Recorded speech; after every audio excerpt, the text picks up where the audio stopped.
سلام، أتمنى تكونوا بخير وفي أفضل حال من الأحوال يا رب. اليوم ما جيت نشارك معكم روتين خفيف ظريف واللي جا هكا سوبيتمون كما راكم تشوفوا. هذا القضيان هذا قداتو عجوزتي وشيخي.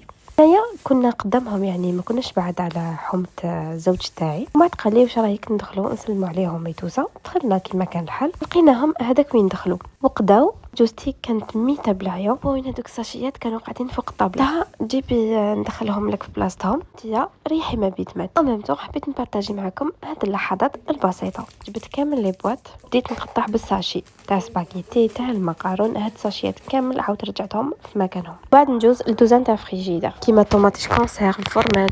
هني بديت نليكيدي بالحاجه باش ميم الكوزينه ديجا يطلع لكم المورال كي تكونوا منظمين الحاله. دخلوا الكوزينه طيبوا ولا لقاو كلش مستف وكل حاجه مرتبه. بخفا كي تحيروا هكا واش طيبوا يكون دوزانكم مرتب. شغل تبان لكم ابي بخي قال عندي مقارون، عندي هادي، عندي منا ندير هاد الماكله.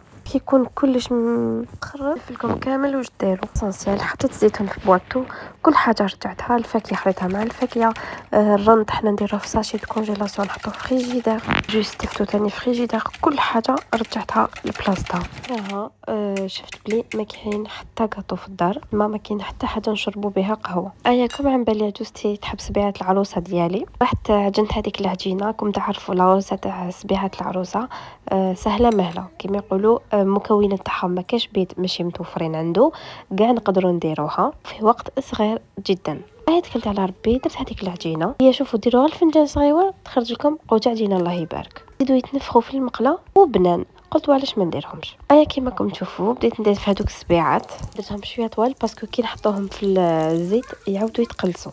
حبه بحبه حبه بحبه حتى قليتهم كامل. شوفوا حنايا كي نقولوهم سبيعات العروسه نخليهم يبردوا غير شويه ونعسلوهم. وكاين اللي ما يعسلوهمش، كان يديروا غير سكر غلاس. انا جو بريفير نعسلهم سورتو كي يكونوا دراري مادابيا تاني ياكلوا هذاك الكاطو. مالغري كو انا نهضر على ولادي كي يشوفوا سكر غلاس يلحسوا غير هذاك اللي من الفوق. الوغ جو بريفير ندير لهم حاجه حلوه باش هكايا مام هما يستقهوا معانا.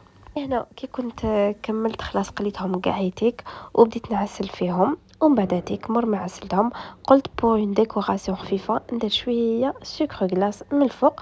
وكانت هذه هي النتيجه النهائيه تاع السبيعات تاعنا تاع العروسه اللي حنشربوا بها قهوه. هذه هي الفيديو خفيفه ظريفه، ان شاء الله تكون عجبتكم. تنساوش ديروا لي جيم على الفيديو. شكرا على حسن المشاهده. اللي غنقول لكم بقاو على خير ونتلاقاو في الفيديو الجاي.